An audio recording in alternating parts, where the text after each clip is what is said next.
క్రీస్తు విజయం అనే మన ఈ ఛానల్కి స్వాగతం, సుస్వాగతం. బైబిల్ను వ్యతిరేకించేటువంటి వారు మీ బంధువులు లేక మన బంధువులు. క్రైస్తవ సమాజాన్ని నిలదీసే ఒక ప్రశ్న. Listen everyone. మీరు పెడితే మేము తింటున్నాం కదా ప్రసాదాలు, మేము పెడితే మీరెందుకు తినరు? ఇది తప్పు కదా. ఈ సమస్య మీలో ఎంతమందికి వచ్చింది? ఎప్పుడైనా ఎవరైనా మిమ్మల్ని అడిగారా? చేయొద్దండి. చాలామంది చేయొత్తారా? రైట్. దీనికి ఈరోజు జవాబు చెప్తాను. జాగ్రత్తగా విని మీ హృదయంలో ఉంచుకొని వాళ్ళకి మీరు తిరిగి ఈసారి చక్కగా ఆన్సర్ చెయ్యండి.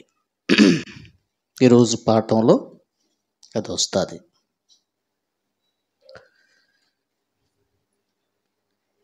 ఈరోజు మనం చదువుకున్న పాఠం ఏంటంటే,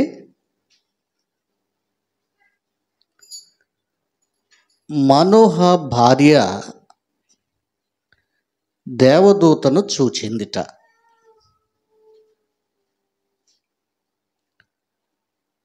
దేవదూత వచ్చి, నువ్వు గుడ్రాలివి కదా, కానీ దేవుడు నీకు సంతానం ఇవ్వబోతున్నాడు, అబ్బాయి పుడతాడు, అతన్ని నాజీరు చెయ్యి అని చెప్పింది. చిన్న ఝాన్సీ ఎవరెవరితో చెప్పారు?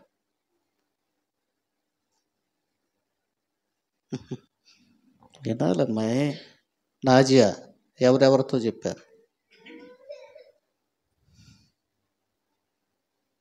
నీ ఫ్రెండ్ని అడుగు, ఎవరెవరితో చెప్పారు? ఏమంటున్నారు మరి? దివ్య మనోహ భార్యతో దేవుని దూత చెప్పింది. అనగా వీరి గర్భాన సంసోను పుట్టాడు. బలాఢ్యుడైన సంసోను గారు వరపుత్రుడు అన్నమాట. ఎస్ పిల్లరా,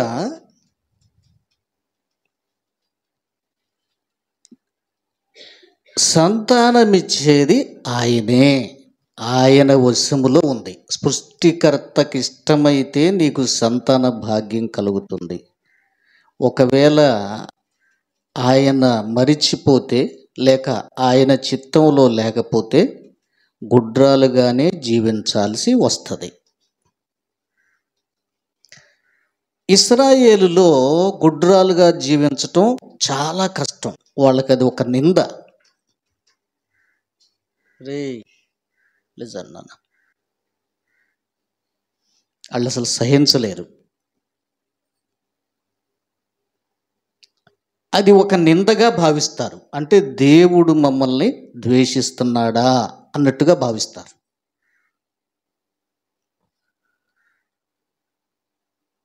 వృద్ధాప్యములో గర్భము ధరించిన ఎలిజబెత్ ఏముందంటే, అబ్బా దేవుడు నాకు కలిగిన నిందను తీసేశాడు అని చెప్పుకుంది. ఎవరు? జకరియా భార్య అయిన ఎలిజబెత్. ఆమెకి సుమారుగా వయసు ఉడిగిపోయిన తర్వాత ఆమె కూడా గుడ్రాలే, కానీ దేవుడు జ్ఞాపకం చేసుకొని కుమారుణ్ణి అనుగ్రహించాడు. ఆ టైంలో ఆమె ఏమో వాడింది, దేవుడు నాకు కలిగిన నిందను తీసివేశాడు.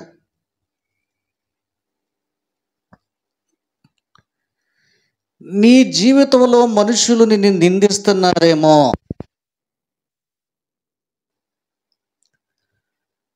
గొడ్రాలుగా ఉండటం చాలా బాధాకరమైన విషయం.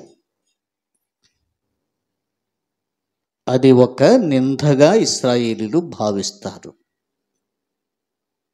నా తల్లి, సోదరుడా, ఒకవేళ ఏదైనా విషయంలో నీకు కూడా నిందొస్తే, అవమానం వస్తే దిగులు పడద్దు, ధైర్యం తెచ్చుకో, కృంగిపోవద్దు, వేసారిపోవద్దు. ఏమిటి జీవితం అంటూ నిస్సహాయ స్థితిలోకి వెళ్ళిపోవద్దు. తగిన సమయంలో దేవుడు తప్పకుండా నిన్ను హెచ్చిస్తాడు.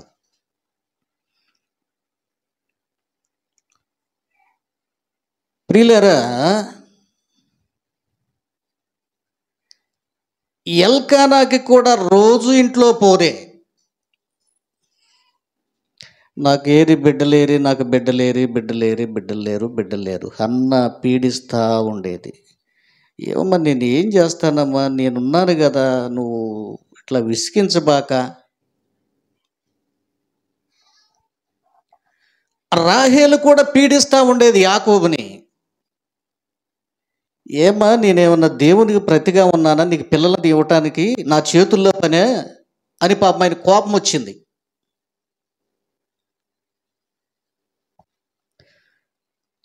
ద బైబిల్ సేస్, కీర్తన గ్రంథం యవనస్తుల్లో చదవాలి, 113వ అధ్యాయం అనుకుంటా, ఆయన సంతులేని దానిని ఇల్లాలిగా చేయును.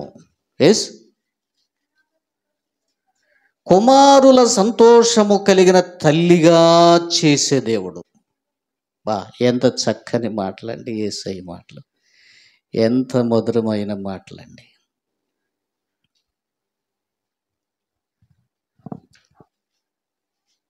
ప్రియులారా, మనోహ భార్య ఒంటరిగా పొలములో ఉన్న వేళలో, ఆ సమయంలో మొత్తానికి ఒక ప్లేసులో దేవుని దూత కలుసుకుంది, ఆమెతో సంభాషణ చేసింది.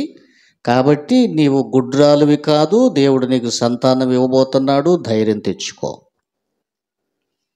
రెబెకా గుడ్రాలుగా కొంతకాలం బాధపడింది. రాహేలు కొంతకాలం గుడ్రాలుగా బాధపడింది.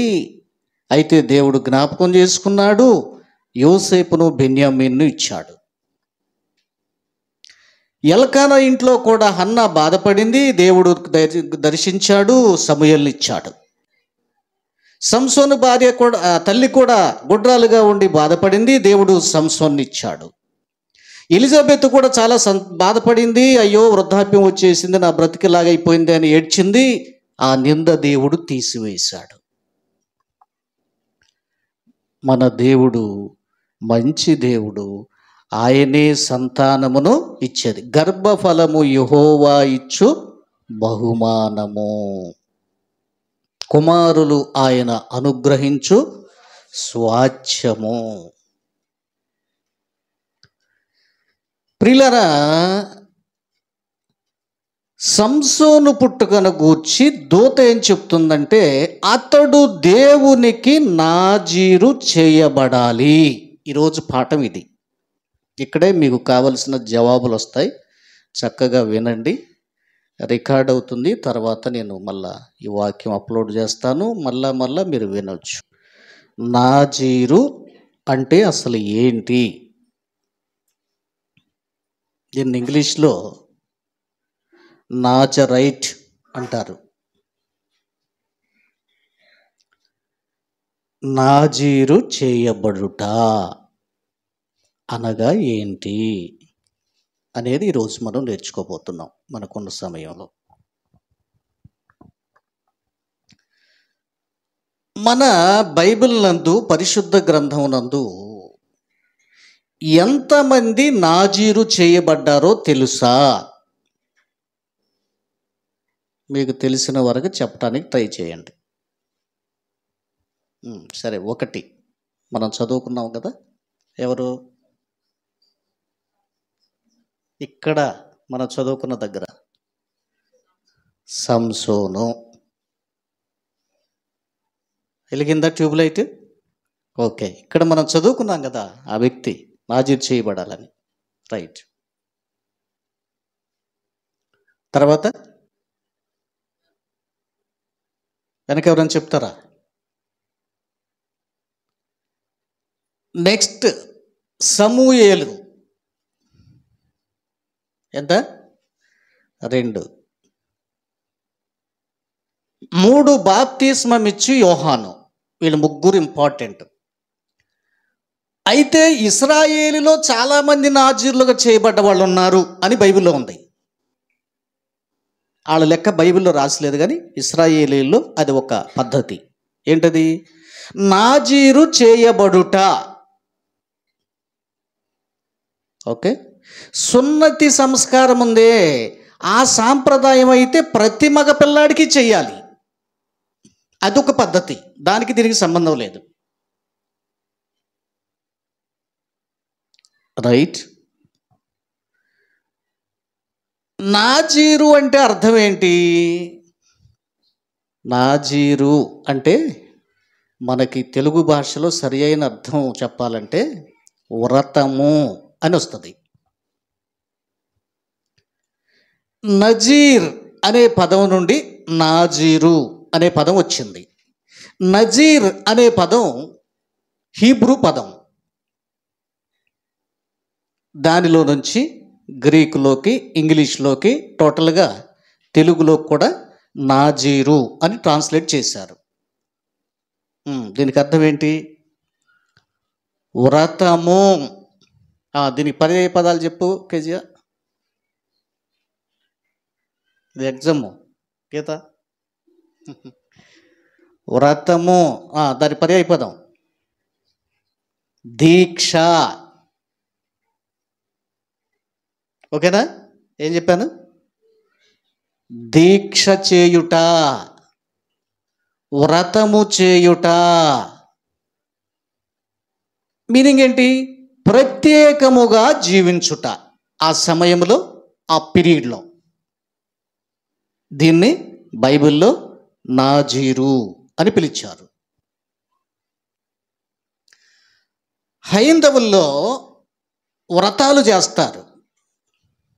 కొద్ది రోజులు ఒక దేవునికి, లేకపోతే దేవతకి, లేకపోతే కొన్ని వారాలు దేవునికి, దేవతకి, ఒక్కొక్కసారి ఇంట్లో, ఒక్కొక్కసారి గుళ్ళో, ఒక్కొక్కసారి ఎక్కడో యాత్రలో.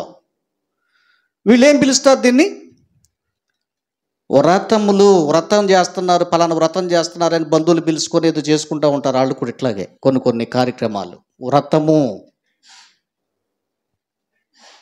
కొంతమంది ఏదో ఒక రోజు ఎంచుకొని ఆ రోజు మౌన వ్రతం చేస్తారంట. మౌన వ్రతం అంటే ఏందిరా? మీ ఇద్దరు చర్చిలో ఉన్నంతసేపు పిల్లలందరూ మౌన వ్రతం చెయ్యండి. ఏమీ మాట్లాడకుండా ఉండటం. అవునని కానీ కాదని కానీ మాట్లాడకుండా. ఇది క్రైస్తవుల్లో కూడా ఉందండి. పాపక్క ఉన్నప్పుడు ఎక్కువసార్లు మన మధ్యలో పాపక్క చేసేది ఈ మౌన వ్రతం అనేటువంటిది. ఆ రోజు ఎంత అర్జెంట్ ఉన్నా ఎవరితో మాట్లాడేది కాదు. ఏదన్నా అత్యవసరమే ఒక నేను వెళ్ళినా 1-2 సందర్భాల్లో నోట్స్ మీద రాసి మాట్లాడేది నాతో. ఎస్, క్రైస్తవుల్లో కూడా ఉంది. సరేనండి. అక్క మంచి ప్రార్థనా పరురాలు, మీ అందరికి తెలుసు. నేనంటే చాలా ప్రేమగా ఉండేది. అదే నిన్న మొన్న కూడా మీకు ఏదో సాక్ష్యం చెప్పాను కదా. అమ్ములు అక్క వాళ్ళ కోడలు మన పిల్లలకి బాగోకపోతే గుంటూరులో పిల్లల్ని పెట్టుకొని బాగా బాధపడుతూ హాస్పిటల్కి వెళ్ళి ఏం చేయాలో అర్థం కాకపోతే పాపక్క వాళ్ళ కోడలికి కనబడి, జాన్బాబు అన్నయ్య ఉన్నాడు కదా, నువ్వు మర్చిపోయావా, ప్రార్థన చేయించుకో అని చెప్పిందంట. అప్పుడు వెంటనే అమ్మాయి నాకు ఫోన్ చేసింది. అయితే అప్పుడు ఈ విషయం చెప్పలే, నాకు నిన్న మొన్న చెప్తుంది. అన్నయ్య పిల్లలకు బాగాలేదు, ప్రార్థన చేయమని ప్రార్థన చేయించుకుంది. ఆ తర్వాత పిల్లలు స్వస్థపడ్డారు. తర్వాత నిన్న మొన్న ఇక్కడికి అమ్మాయి ప్రార్థనకు వచ్చింది.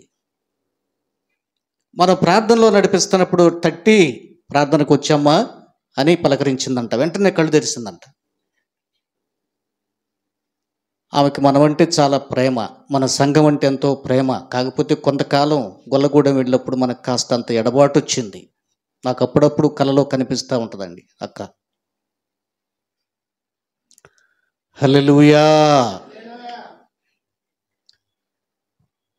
సంసోను నాజీరు చేయబడ్డాడు.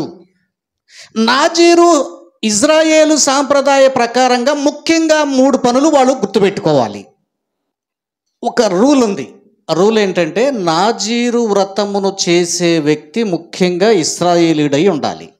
దేవుని విధిది. అన్ని జనులు ఉండటానికి వీలు లేదు ఇశ్రాయేల్ సమాజంలో. అంటే అక్కడ వాళ్ళతో అన్ని జనులు ఉంటారు.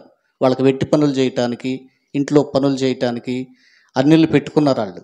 అయితే వాళ్ళకి లేదు, ఈ రీజన్ లేదు. అప్పటి కాలానికి బైబిల్లో ఉన్న విషయం మీకు చెప్తున్నాను. ఇశ్రాయేలీయుడై ఉండాలి. ఈ నాజీరు వ్రతము అన్నది పురుషులే చేస్తారు. గుర్తుంచుకోండి, బహుశా ఇస్లాంలో మసీదులోకి స్త్రీలు వెళ్ళరు, పురుషులే దానికి యాక్సెప్ట్ చేస్తారు. బహుశా వాళ్ళు కొన్ని పద్ధతులన్నీ బైబిల్లో నుంచే వాడు సేకరించారు. అసలు బైబిల్లో ఉన్న విషయాలన్నీ ఖురానేగా, ఖురాన్లో ఉన్నాయండి. మన సేమ్ మన ఆదికాండం చరిత్ర ఏముందో ఖురాన్లో కూడా అదే ఉంటుంది. ఆదాము నుంచి మనం అందరం వచ్చామని బైబిల్ చెప్తుంది. ఖురాన్ కూడా అదే చెప్తుంది. సొలొమోను గురించి, దావీదు రాజు గురించి, వీళ్ళందరి గురించి ఖురాన్లో ఉంది. సరే వినండి.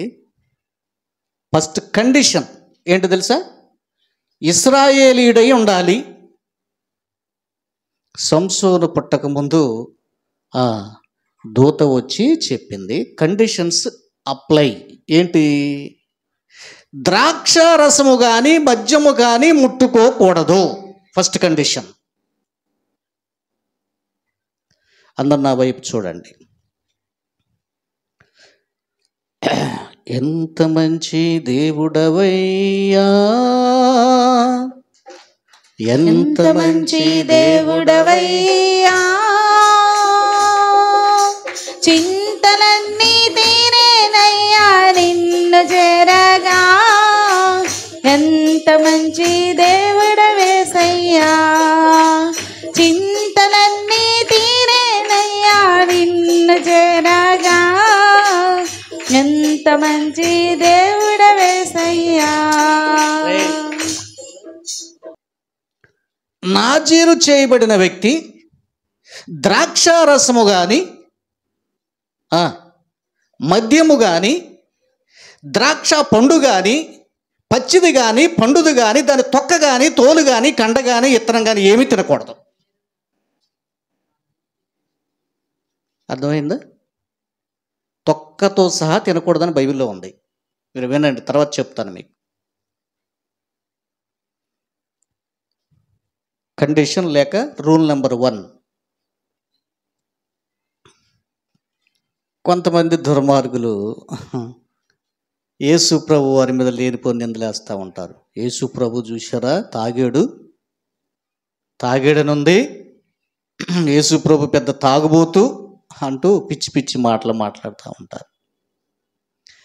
పిచ్చోడ, ద్రాక్ష రసం వేరు మద్యం వేరురా నాయన. మద్యం వేరుగా ఉంటుంది బైబిల్లో, ద్రాక్ష రసం వేరుగా ఉంటుంది. మద్యాన్ని ఇంగ్లీష్లో స్ట్రాంగ్ డ్రింక్ అని తర్జుమా చేశారు. ద్రాక్ష రసాన్ని వైన్ అని పిలుస్తారు.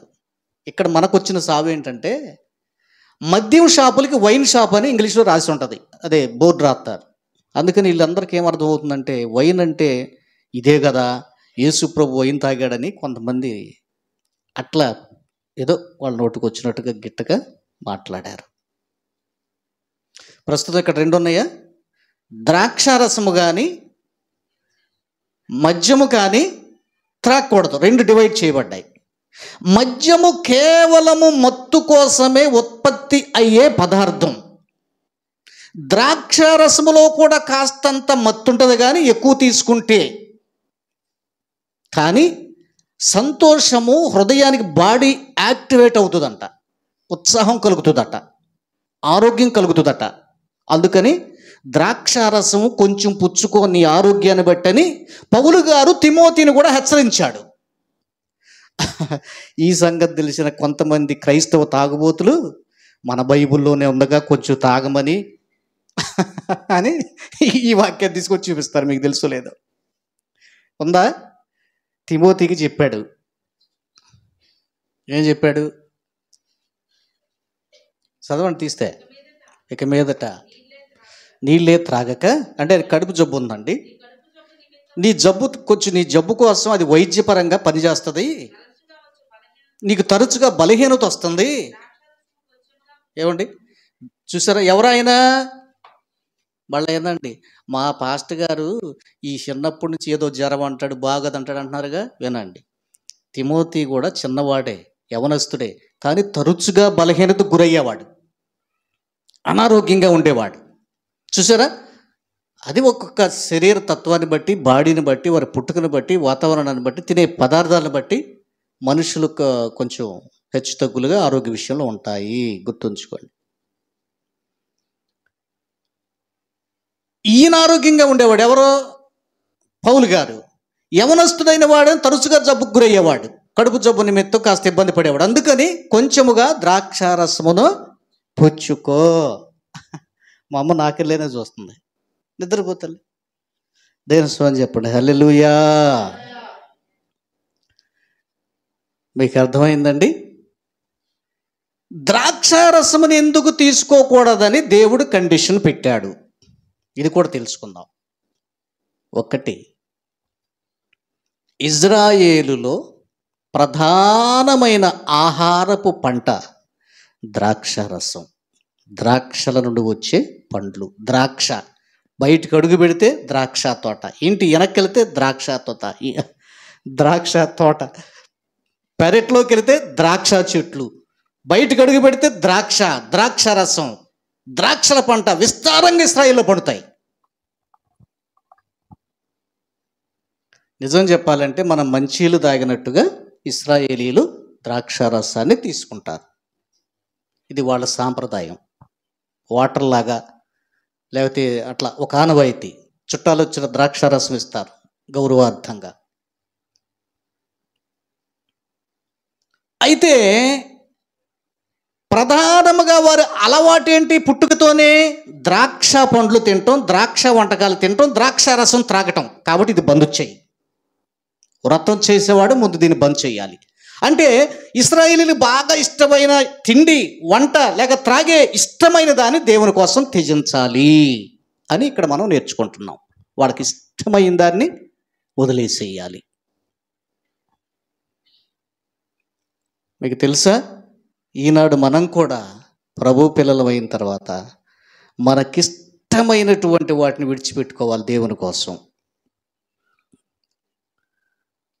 మొక్కుబడి చేసుకోవచ్చు, ఏదైనా బలమైన కార్యం జరగాలనుకోండి, మనకు బాగా ఇష్టమైంది ఏంటో అది తీసుకొని దేవుని దగ్గరికి వెళ్ళి, కొన్నిసార్లు నేను ఇదే ప్రయోగించానండి.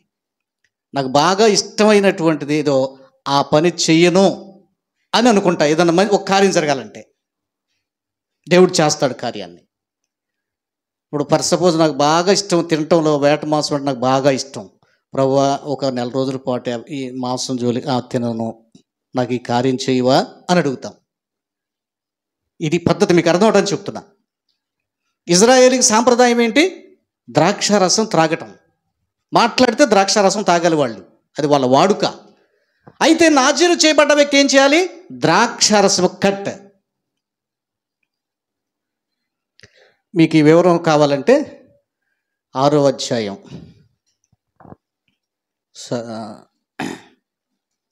సంఖ్యాకాండం త్వరగా సంఖ్యాకాండం 1వ అధ్యాయం 6వ అధ్యాయం 1 నుండి. యెహోవా మోషేకి ఇలాగు సెలవిచ్చాను, ఇశ్రాయేలీయుల తిట్లనము, ఎవరైతే నాజీరు చేయబడాలనుకుంటారో ఆ వ్యక్తి ఏం చేయాలి?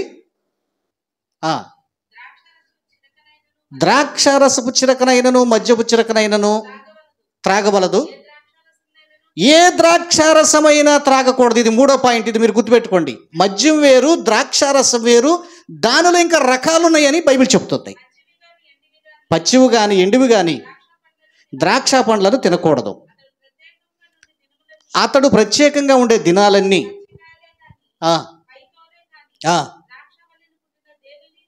చాలండి. తర్వాత ఇంటికి వెళ్ళాక చదువుకోండి, ఇంకా చాలా విషయాలు అక్కడ ఉంటాయి. ఇప్పుడు ఇక నా మాటలు వినండి.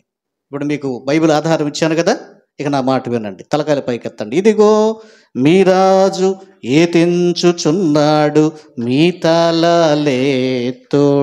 కొట్రా. సమీపమాయే మీ విడుదల. గట్టిగా మధ్యలో కొట్టాలి, మధ్యలో కొట్ట. సమీపమాయే మీ విడుదల ధైర్యమునందుడి. ఇదిగో మీ రాజు. చాలండి, ఏడే సాయంకాలం అయ్యేటట్టుంది మనకి ఈ పాయింట్ దగ్గర. ఓకే, ఏం నేర్చుకుంటున్నాము ఇక్కడ? మీకు అర్థమైపోయింది కదా, నేను చెప్పిన మాటలన్నీ వాస్తవమే కదా. బైబిల్లో ద్రాక్షాలకు ఏమీ తినొద్దు. ఎందుకు తినొద్దు అంటే వాళ్ళకి ఇష్టమైంది అదే, మనకి ఇష్టమైంది. వ్రతంలో ఉన్నప్పుడు దేవుని కోసం త్యాగం చేస్తే దేవుడు ఖచ్చితంగా ఆలకిస్తాడు, సహాయం చేస్తాడు. ఇక్కడ ఈ పాయింట్ నేర్చుకుంటున్నాం. ఓకే, అయితే తర్వాత ఏంటండి, వ్రతమునకు పూనుకున్న వ్యక్తి మంగళి కత్తి తల మీదకి రాకూడదు, అంటే జుట్టు కత్తిరించుకోకూడదు. రెండో రూల్, నాజీరు చేయబడ్డ వ్యక్తి వెంట్రుకలు చక్కగా పొడవుగా వదిలేసేయాలి, అంతే, కత్తిరించుకోకూడదు. రెండో కండిషన్ ఇది. ఏం కండిషన్ ఉంది? నాజీరు చేయబడ్డ వ్యక్తికి రెండోది, జుట్టు కత్తిరించుకోకూడదు. జాగ్రత్త వినండి, స్త్రీలైతే జుట్టు కత్తిరించుకోరు, సహజంగా పురుషులైతే జుట్టు కత్తిరించుకునే సాంప్రదాయం ఇశ్రాయేలులో కూడా ఉంది, మనకు కూడా అదే సాంప్రదాయం ఉంది. ఒక విధంగా పురుషుడు తల వెంట్రుకలు గనక పెంచుకుంటే అతనికి అది కొంచెం సిగ్గుకరమైన విషయం అని బైబిల్లో ఉంది, అవునా? చూడండి, కొరింథీ పత్రిక 11వ అధ్యాయం 14వ వచనం. పురుషుడు తల వెంట్రుకలు పెంచుకొనుట అతనికి అవమానమని భావిస్తే, చాలండి. ఈ వాక్యం మనకేం చెప్తుంది? సాధారణంగా పురుషులు జుట్టు పెంచుకోరు, పెంచుకుంటే కాస్త అవమానంగానే ఫీల్ అవుతారు. సైతాన్ గారు దాన్ని ఇప్పుడు తీసుకొచ్చి దాన్ని స్టైల్ చేశాడు, ఫ్యాషన్ చేశాడు. జుట్టు కొంచెం బాగా పెంచుకొని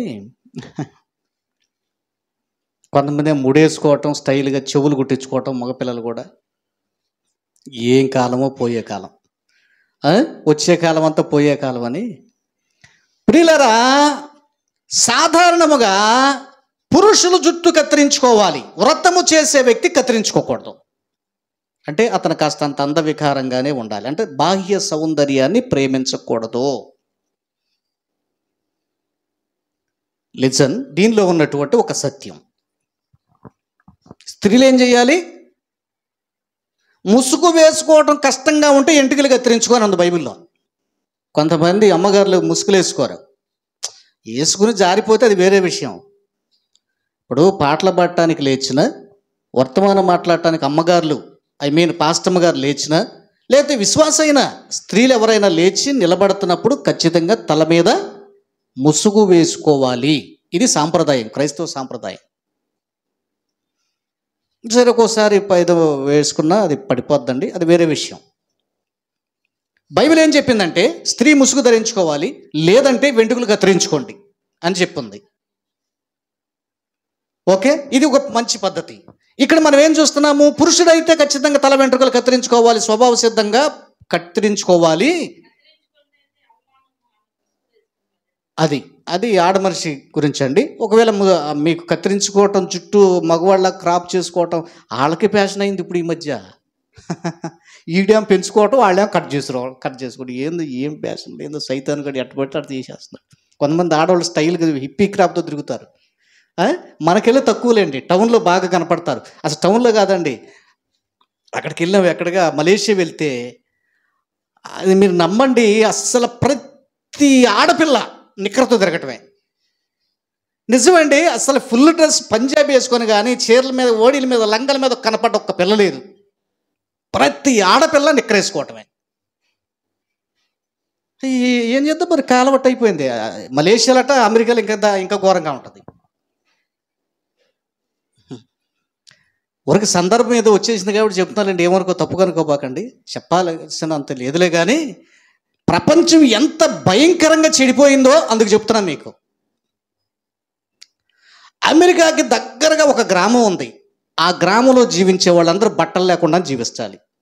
మగోళ్ళైనా ఆడోళ్ళైనా, పిల్లలైనా పెద్దలైనా దుస్తులు వేసుకోకూడదు. పుడికొంది అమెరికా దగ్గరలో. ఒకవేళ ఎవడైనా వీళ్ళు అక్కడ కాపురం చేయాలనుకుంటే వాడు కూడా బట్టలు తీసేసి వాళ్ళతో పాటు కలిసిపోయి అక్కడే ఉండాలి. బయటకు వచ్చినప్పుడు బట్టలు వేసుకుంటారట. గ్రామంలోకి రాగానే బట్టలు లేకుండానే అన్నం తినటం, తిరగటం, పని చేసుకోవటం, ఎవరి పని వాళ్ళు చేసుకోవాలి. అరే సైతానుడు ఎంత దిగంబరత్వంలోకి తీసుకొచ్చాడంటే ఇది దేవునికి చాలా దుఃఖాన్ని కలిగించిందండి. ఏమండి, వారు మహిమతో ఉన్నప్పుడు వస్త్రాలు లేకుండా ఉండటం వేరు. వారికి మనసు తెలిసిన తర్వాత, సిగ్గు తెలిసిన తర్వాత దేవుడే వారికి వస్త్రాలు కుట్టించి బయటికి పంపిస్తే సైతానుగాడు వస్త్రాలు తీసేస్తున్నాడు ఇప్పుడు. సరే, తర్వాత చూద్దాం ఆ విషయం. మనకు టైం అయిపోతుంది కదా, ఇటు వద్దాం. జుట్టు ఏం చేయాలి? కత్తిరించకూడదు. వినండి, ఇంకొక షరతు ఉంది. ఇంకొక షరతు ఏంటి? అయిపోయినాయా? మద్యపానం చేయకూడదు. మూడోది ఉంది, శవమును ముట్టకూడదు. ఈ మూడు ఫస్ట్ ఇశ్రాయేల్లో అయి ఉండాలి. తర్వాత 3 కండిషన్స్ ఉన్నాయి. శవమును ముట్టకూడదు, చాలా జాగ్రత్తగా ఉండాలి. శవం దగ్గరికి వెళ్ళి అలా ముట్టుకోకూడదు. వాళ్ళ బంధువులైనా సరే. వ్రతములో ఉన్న వ్యక్తి చాలా నిష్ఠగా జీవించాలి. శవాన్ని బంధువైనా సరే ముట్టకూడదు, దగ్గరికి వెళ్ళకూడదు. అలా గనక వాళ్ళు చేస్తే అది పాపం. సాగిల పాడి మ్రోకెదము సత్యముతో ఆత్మలో మన ప్రభు యేసుని సాగిల పాడి మ్రోకెదము. చాలండి. లత ఏం చెప్తున్నాను నేను? 3వ కండిషన్, నాజీరు చేయబడిన వ్యక్తి, వ్రతములో ఉన్న వ్యక్తి ఏం చేయకూడదు? శవమును ముట్టకూడదు. ఈ వ్యక్తి చాలా జాగ్రత్తగా జీవించాలి. ద్రాక్షరసం పుచ్చుకోకూడదు, జుట్టు కత్తిరించుకోకూడదు, శవాన్ని ముట్టుకోకూడదు. దేవునికి నాజీరు చేయబడ్డాడు, జాగ్రత్తగా జీవించాలి. అంటే ఏది పడితే తినడానికి రూల్ లేదు. వాళ్ళ సొంత బంధువులు పెట్టినా. ఏమండి, అన్యజనుల్లో వాళ్ళు కూడా కొన్నిసార్లు కొన్ని సందర్భాల్లో వ్రతాలు చేస్తారు, దీక్షలు పొందుతారు. అవునా? ఇందాకే చెప్పాను నేను. ఫర్ సపోజ్ అయ్యప్ప దీక్ష అన్నది హైందవ సోదరులు ఒక 40 రోజులు పాటిస్తారు. సరే, మంచిది. ఈ 40 రోజులు వీళ్ళు ఏం చేస్తారండి? చాలా నిష్ఠగా జాగ్రత్తగా చెప్పులు లేకుండా నడుస్తూ, ఎవరిని దూషించకుండా స్వామి స్వామి అంటూ పిలుస్తూ, జాగ్రత్తగా ఉదయాన్నే స్నానం చేస్తూ, తర్వాత గుడికి వెళ్ళేదో వారి కార్యక్రమాలన్నీ చేస్తూ, ఏమండి ఆ సమయంలో తినే విషయంలో కూడా చాలా జాగ్రత్తగా. ఎవడు పెడితే వాళ్ళు తింటారా? వాళ్ళ బంధువులు పెడితే?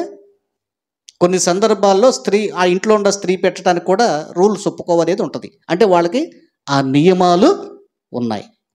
ఆ నియమ ప్రకారంగా వాళ్ళ దీక్ష చెయ్యాలి. అబ్బాయి నువ్వు మనవడివే కదరా, రారా కోడి మాసం తింటే తింటాడా?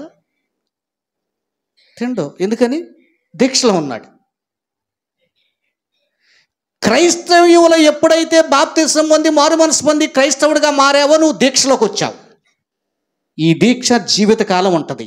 మనకు నియమం ఉంది, ఏది తినొద్దు అని మన దేవుడు చెప్పాడు. అందుకనే అన్యజనులు పెట్టే ఆచార సాంప్రదాయబద్ధం అది ఏదన్నా కానివ్వండి, మనం తినకూడదు. వాళ్ళకి ఆ నియమం లేదు, ఏదైనా తినొచ్చు. అందరూ దేవుళ్ళే. ఏ దేవుడి దగ్గరికైనా మీరు వెళ్ళొచ్చు, ఏ రూపంలో నన్ను కొలవచ్చు, ఏదైనా మీరు తినొచ్చు. వాళ్ళకి నియమం లేదు. బైబిల్కి నియమం ఉంది.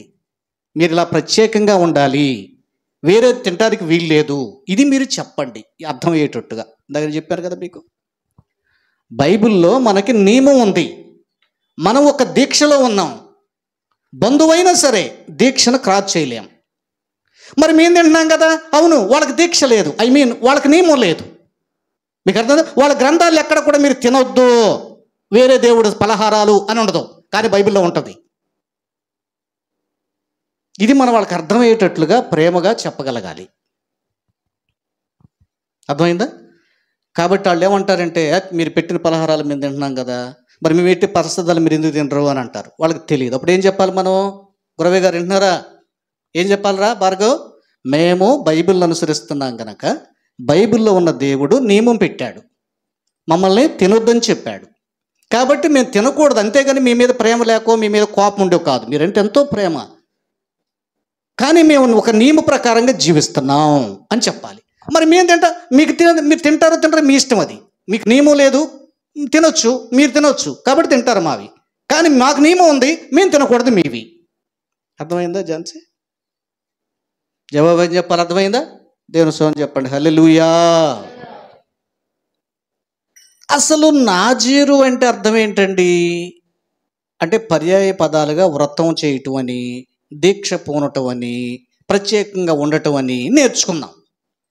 కానీ అసలు మీకు ఎక్కడి నుంచి వచ్చిందని చెప్పాను ఈ పదం? ఏవా?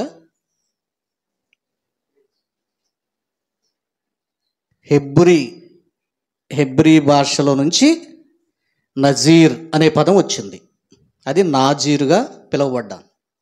నజీర్ అంటే అర్థం ఏంటంటే పవిత్రమైన అని అర్థం. అంటే ఆ వ్యక్తి పవిత్రంగా జీవించాలి అని అర్థం. ఎవరు? నాజీరు చేయబడిన వ్యక్తి. మళ్ళా వినండి, నాజీరు అనేటువంటి ఈ యొక్క వ్రతమును చేసే వ్యక్తి కొంతకాలం మట్టుకు అని చేయొచ్చు నియమించుకొని, లేదా జీవితకాలం మట్టుకు అని చేయొచ్చు. రెండు పద్ధతులు ఉన్నాయి. ఏం చెప్పాను? మొక్కుకున్న ప్రకారంగా కొంతకాలం నాజీరు వ్రతం కొనసాగించవచ్చు, లేదంటే జీవితకాలం నాజీరు వ్రతం చెయ్యొచ్చు. ఉదాహరణకి సంసోను జీవితకాలానికి నాజీరు చేయబడ్డాడు, సమూయేలు జీవితకాలానికి నాజీరు చేయబడ్డాడు, బాప్తిస్మం ఇచ్చు జీవితకాలానికి నాజీరు చేయబడ్డాడు. ఈ వరుసలో ఇంకొకరిని చెప్పాలి. దివ్య ఎవరు చెప్పాలి? ఇంకొకరిని. మన యేసయ్య సంగతి ఏంటి మరి? కావ్య ఇక్కడ ఒక పాట ఉంది మళ్ళీ, అందుకే టైం అయిపోయిందని చూస్తున్నాను. యేసయ్య నాజీరు చేయబడ్డా లేదా? రే సరిగ్గా కూర్చోనా?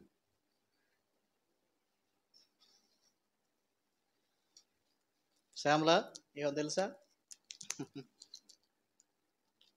ఇప్పుడు యేసయ్య కూడా అలాగే పుట్టాడు కదా ప్రత్యేకంగా. మీకు వెంటనే డౌట్ రావాలి, మరి యేసుప్రభు గురించి ఏంటి అని. యేసయ్య నాజీరు చేయబడ్డాడు అన్న వాళ్ళు చేతండి. యేసయ్య నాజీరు చేయబడలేదు అన్నవాళ్ళు చేతండి. మీ ఇద్దరిలో ఏం చెప్తారు చెప్పండి? నువ్వే అబ్బా, యేసయ్య నాజీరు చేయబడ్డా లేదా? మీ ఇద్దరు ముందు ప్రధాన శిష్యులు వీళ్ళిద్దరిని అడుగుదా ఉండండి. ఆయన చేయబడ్డాడు అన్నాడు, నువ్వు చేయబడ్డా? సరే ఇప్పుడు ఆలోచించుకుంటారు అఖిల్గా, ఏంట్రా ఇంతకు యేసయ్య నాజీరు చేయబడ్డా లేదా? చేయబడ్డాడని ఏ ఆధారంతో చెప్తున్నారు మీరు?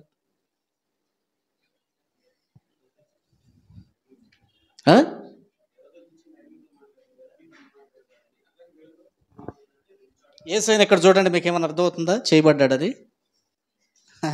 మన వెనక యేసయ్య ఉన్నాడుగా. భారతమ్మ గారు వింటున్నారా?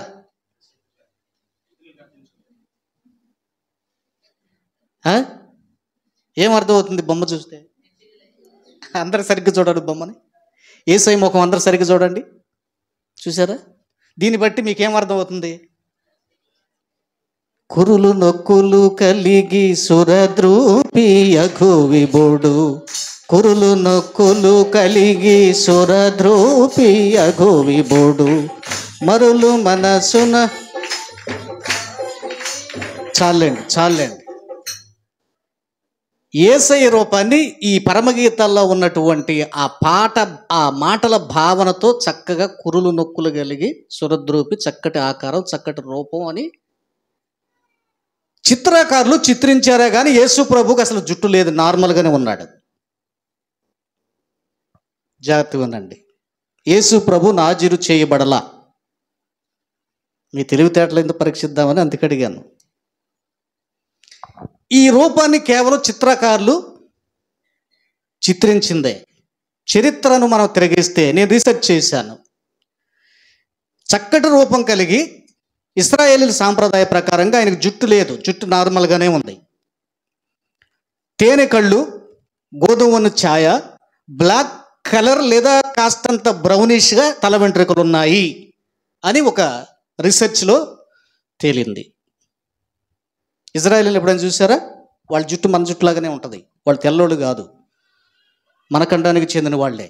అందుకని వాళ్ళకి మనకి దగ్గర పోలికలు ఉంటాయి. ఇజ్రాయేలీలకి మనకి. అమెరికన్స్ వేరు. మళ్ళీ ఇది ఒక సంచలనం. యేసు ప్రభు వారికి జుట్టు పొడవుగా ఉండదు. మీకు ఇప్పుడు అర్జెంటుగా ఒక సందేహం రావాలి. ఏమంటే చాలామంది కల్లో యేసయ్య చక్కగా ఇట్లా జుట్టు పోసుకొని ఇలా కనపడ్డాడు కదా, అవునా? చాలామందికి జుట్టుతోనే కనపడ్డట్టుగా చెప్తారు సాక్ష్యాలు. లిజన్, ఇలాగ అగుపించి చెప్పినటువంటి విధానం ఎందుకు వచ్చిందంటే, మన మస్తిష్కంలో బాల్యం నుంచి కూడా ఇదే మనం ముద్ర వేసుకున్నాం. యేసయ్య అనగానే ఇలా ఉంటాడు అని. అందుకని యేసయ్య అని ఆయన తెలియటానికి సేమ్ అదే రూపంలో మనకు దర్శనమిస్తాడని మనం నమ్మాలి. గుర్తుపెట్టుకోండి, యేసయ్య నాజీరు చేయబడలా. యేసయ్య నాజీరు చేయబడితే ద్రాక్ష రసం ముట్టకూడదు. యేసయ్య నాజీరు చేయబడితే శవాన్ని ముట్టకూడదు. ఈ 2 పాయింట్లను అర్థం చేసుకోండి. మీకు అర్థమైందా? ఇజ్రాయేలీ సాంప్రదాయ ప్రకారంగా యేసు ప్రభు వారు నాజీరు చేయబడితే శవాన్ని ముట్టాడా? తల్లి తోక మీదగా ఆయన వాక్యం చదివించాడు కదా, చిన్నదాన్న లే అన్నాడు. శవాన్ని ముట్టకూడదు, ద్రాక్షరసం పుచ్చుకోకూడదు. కానీ యేసు ద్రాక్షరసం పుచ్చుకున్నాడు అని ఉంటుంది. కొత్తగా ఉందా? సరే, మిగిలిన పాఠం తర్వాత నేర్చుకుందాం. ప్రార్థన చేసుకుందాం. మన తెలుగు ప్రజలందరి కొరకు ప్రత్యేకంగా ప్రార్థిస్తున్నాం అని చెప్పడానికి నేను సంతోషిస్తున్నాను. ఓకే అండి. God bless you. Once again మీ అందరికీ వందనాలు.